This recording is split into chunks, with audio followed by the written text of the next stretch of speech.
you know, back in 1980, whenever it was, we were running around screaming, I'm a vampire, I'm a vampire, I'm a vampire. Nobody believed you. Now,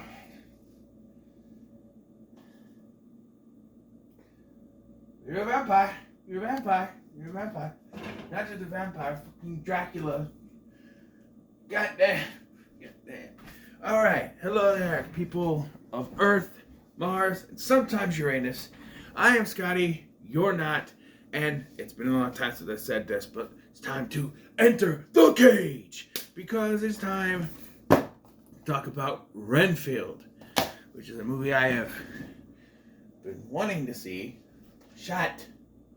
What is, hold on, something's in the way. Oh, it's a notebook. And no, not Ryan Gosling either. It's a movie I've wanted to see for a long, long time. Huh?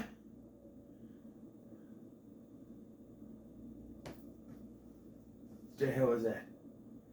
Un momento, por favor. Came back. I looked around my entire apartment. Couldn't figure out what that noise was. But, alright. So Renfield tells the story of Robert Montague Renfield. I didn't think he even had a first name. He was just Renfield in the original Dracula movie. Who is Dracula's familiar. He has been with him for several centuries, 90 years, I think he said. I'm thinking of this. And it's taken 90 years, but he's now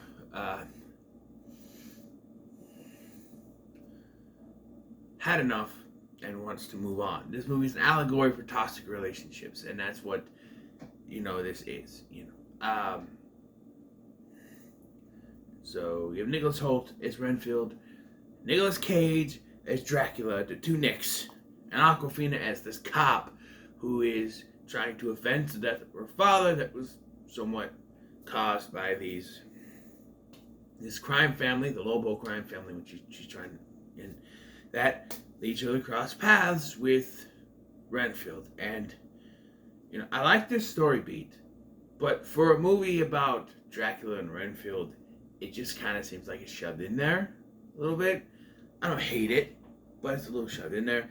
One of the big criticisms I have before I even watched this film was Chris McKay, the director, I think it's Chris McKay, right? Said that this movie was a direct sequel to the 1931 Dracula. You can watch that one and this one to connect. One issue. In the 1931 Dracula, both Dracula and Renfield fucking die.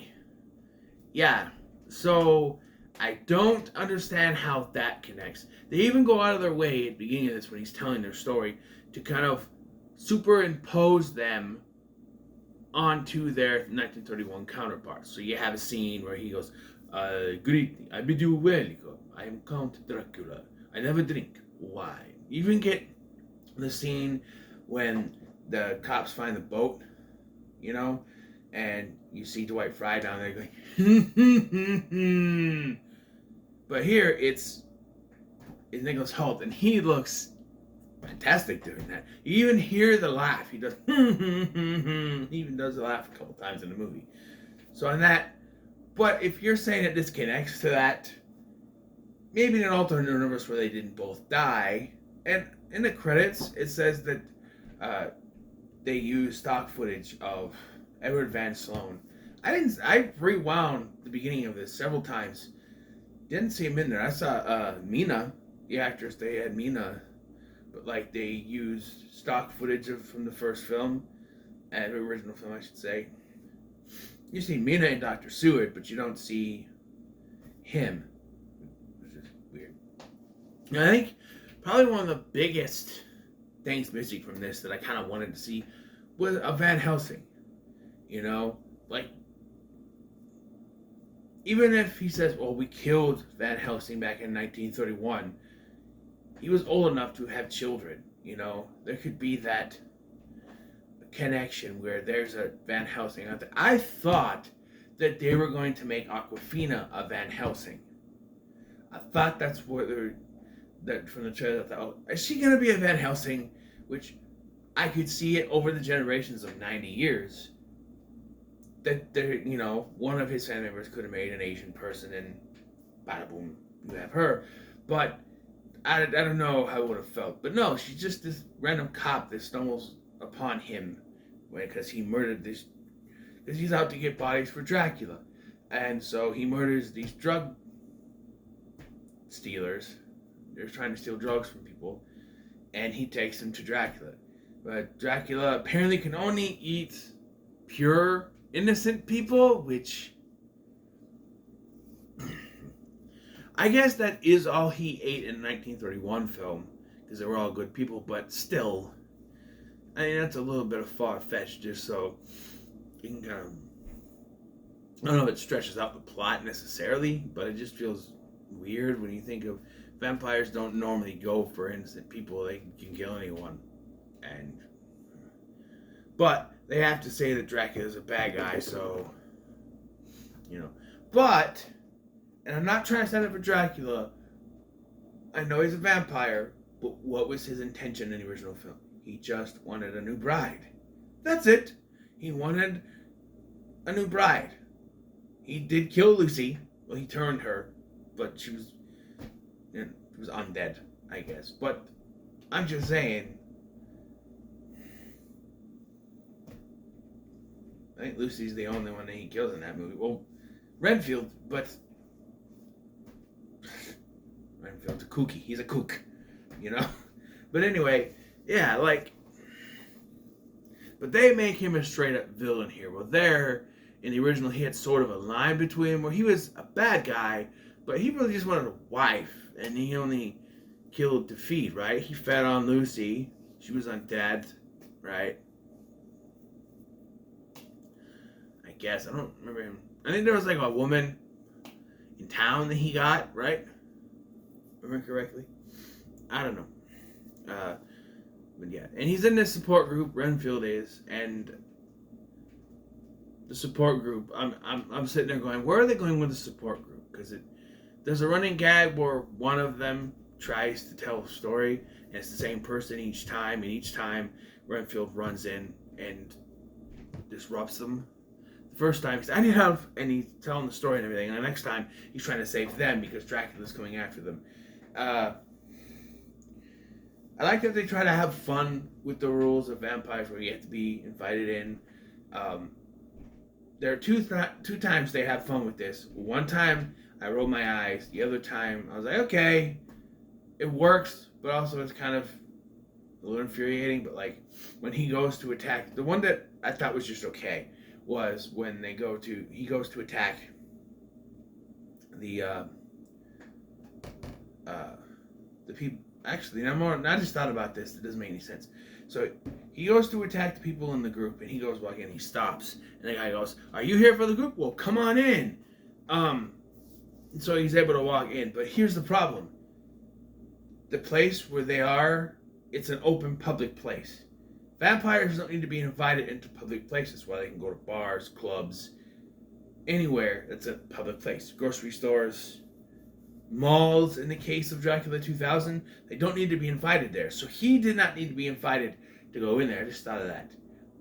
But the one big gag that they do is that Renfield goes home and Dracula's already in there. And he looks down at his welcome mat. And it says, "Welcome, come right in." And I'm just like, no, that doesn't count. It has to be verbal. You have to verbally say, "Come in," or "I welcome you in," or "You can come in." It can't be written. That's not how it works. It's there for a joke, but I've seen enough vampire shows to know you have to verbally tell them they can come in. That wouldn't do shit. So I'm saying first that he should be standing outside the apartment waiting for him, not inside. Maybe on his balcony, go on his balcony, I guess, but I don't know. It's supposed to be funny, and to me, as someone who watched a million vampire things, I just go, nah, that doesn't make any sense. That wouldn't work. I know it's a movie. I know this is all fictional stuff, but I've seen enough stuff to know that wouldn't work. Okay? I'm just saying. But we're to talk about one specific person, and that's Nicolas Cage. His performance as Dracula he's good, man. He's good. I think he does a great job as Dracula. Certainly better than other Draculas we've had. He's better. He's miles better than Dominic Purcell. And as much as I really like Jerry Butler, he's better than Jerry Butler. You know, to me, if you do top three Dracula performances, yeah, Bela Lugosi, obviously. Gary Oldman, even if he had the freaking buns on his head, and Nicolas Cage, the three best Dracula performances. I haven't seen the Frank Langella one. I haven't seen the Christopher Lee one. So before you get your tidy whities up in a bunch, just know I haven't seen those yet. Okay? And those you might throw out Argento's Dracula. Go sit on it. Just jump out a window. Because everyone knows Argento's Dracula is shit. I haven't seen it, but even I know I'm not that stupid enough to watch it. People say it's terrible. But Argento is good at directing. I've seen Suspiria, seen Profondo Rosso. They're great films. Great use of color. But as he got older, Argento, he moved away. I hear he moved away from good films. But, and Nicolas Cage is somewhat subdued. He doesn't go all over the place. One thing I don't like, and they show this in the trailer. So he has this encounter with these people who are trying to kill him at the beginning of the film. And it's at the beginning of the film. And the window curtain is opened and it burns him so much that he is scarred, right? And so now he is not completely healed. And I don't know how much far longer that was that happened, but he's not completely healed. He's got scars and stuff and over his face. And he's still healing. And I'm like, I don't like that look. I like the look he was before. I'm like, when are we going to go back to the other look? Because I've seen more scenes in the trailer with him in the regular look. So I know we're going back to, and we do. But it just happens out of nowhere. One scene, he's all disfigured. And then the next scene, he's at Renfield's apartment, and he's perfectly fine. So I don't know what happened. Like, in one scene, he's talking to Ben Schwartz's character, and he's disfigured. And the next scene, he's at Renfield's apartment, and he's perfectly fine. Also, I also feel like what they do with Awkwafina's sister, like her whole story could have been a different movie entirely. But she's trying to catch these criminals, the Lobo gang. Ben Schwartz is one of them. And let's talk about Ben Schwartz for a minute. When he's being the cocky asshole character, I want to punch myself in the face. But after he becomes another familiar and becomes this undead thing, I like him. He's better that way because it works. When he's normal, it feels like Ben Schwartz trying to be a tough guy. And it just doesn't work, But then when he becomes familiar, for some reason, he becomes unhinged and it works. Because at this point, he's now undead. He knows nothing can kill him. He knows he's invincible. And this,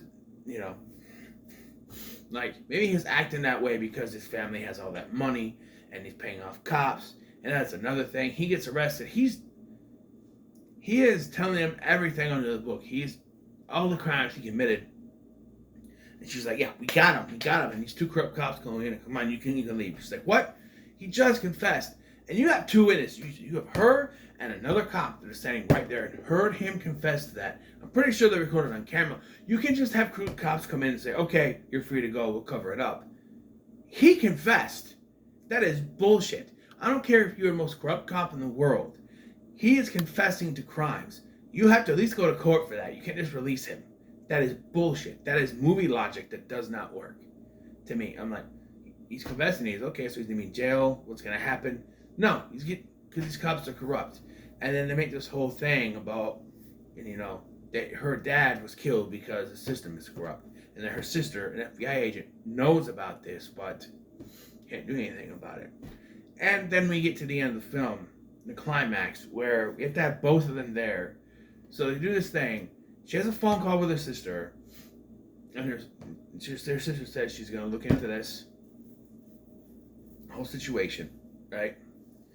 And she'll call back. And she doesn't call. So obviously something's happened. And so Dracula's able to contact Renfield through mind reading or something like that, a mind telepathy or something.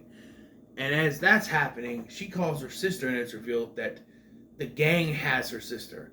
And I went, how the hell did they get her so fast?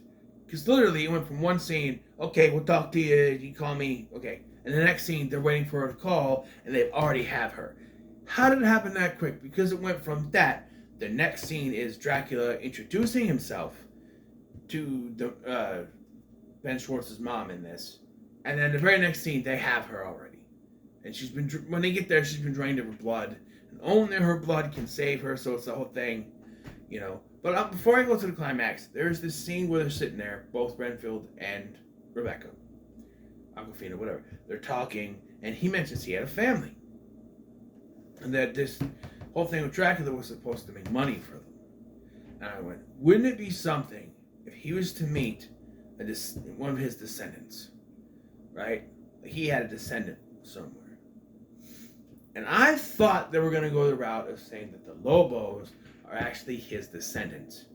So it was a fight down between grandfather, grandson, or something like that. But they don't go that route. So I know there's probably not going to be a sequel, but I kind of wanted that explored a little bit. Like, maybe he tries to find an ancestor, some kind of family, or a descendant, some kind of family of his that's still out there, you know. They could have, if they're making this like a legacy sequel, they could have went with like the great grandchild of the Harkers, of Van Helsing, of Renfield. You know, he has a family. They could have had some kind of big connection with this. They could have made this like a big legacy to the original film, in a way. But yeah, it's my nose. But yeah, we get to the climax. There's this whole thing. So let's talk about the fight scenes, because the fight scenes are cool, and they're ripping out body parts. But why in the blue hell did you use CGI blood? It's not that. It is irresponsible use of CGI blood. Because like, okay, you don't have the budget to get all the fake blood, so we'll just use a little bit when someone's stabbed and they're spitting out stuff, whatever. But we use CGI for most of it. But it's irresponsible because he's pulling out limbs, blood's going everywhere, and it's just like a little bit on Renfield, or a little bit on whoever it was that causes it. Like you go, and there's blood spurting, and there's like a little bit on their face. And it's like, what? You couldn't be bothered to even try to replicate that? Too cheap. Didn't have a big enough budget to do it. And it's like, okay.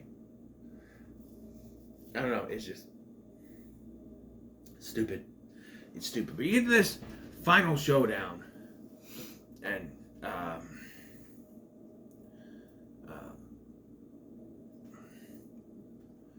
and basically Dracula's trying to talk to Rebecca to make her convert over, while Renfield's getting his ass kicked by Ben Schwartz. I don't know, Tedward, by Ted. And like the whole time then he eats a bug, becomes super strong, and then kills Ted. Then he gets there, and you know, they make you think, okay, she's gonna become familiar now because she wants her sister saved. But then she pushes the button, curtains open, but he turns into bats, and they fly into another room for the big fight. And they're able to get him in the circle like they showed at the beginning, and then they just beat the fuck out of him in the little like concrete cubes and throw it down somewhere. So, you know, if they did a sequel, you could have somebody save him, I guess, find the pieces, put them back together. They have Dracula's blood. They restore everybody in the group, and they do kind of hint on the repercussions of that, because the guy in charge is like, knowing what we now know, we should know, and we're back from the dead, knowing what it was like, no one should know, that whole sort of thing, unknown. So yeah, but are they now familiars too? They have to eat bugs to get strong. I don't know, you could have created a super race here. I don't know, but yeah. And honestly, the way that Dracula goes out, there couldn't have been any other way for Nicolas Cage Dracula to go out in a spectacular way, like just using every single weapon they have to beat the ever-living shit out of him. It worked. And yeah, I really enjoyed this. So Renfield is going to, when it comes to Renfield, I would say it's pretty good. So yeah. So what are your thoughts on Renfield? Let me know in the comments. Make sure to like, share, and subscribe. I think I only have like 2 movies left from 2023 to catch up on. So that's good, and then I can work on something else. I have other things I want to do. You know, I have a Pick 10 Scotty's Choice. I'm working on another Pick 10 besides Steelbook. There's another one I'm working on. Maybe I won't confirm that yet, but it's an idea. And I want to start a Scotty TV, like, long-running series where I talk about a franchise universe that is somewhat connected. I said before I want to do a video on the interconnected Nickelodeon universe.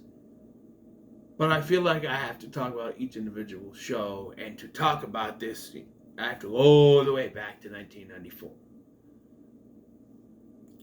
And so eventually I'm going to start working on that. I have ideas what I want to do, where I want to go with it, but you know. So thank you for watching. I've been Scotty, and I'll see you in the next one.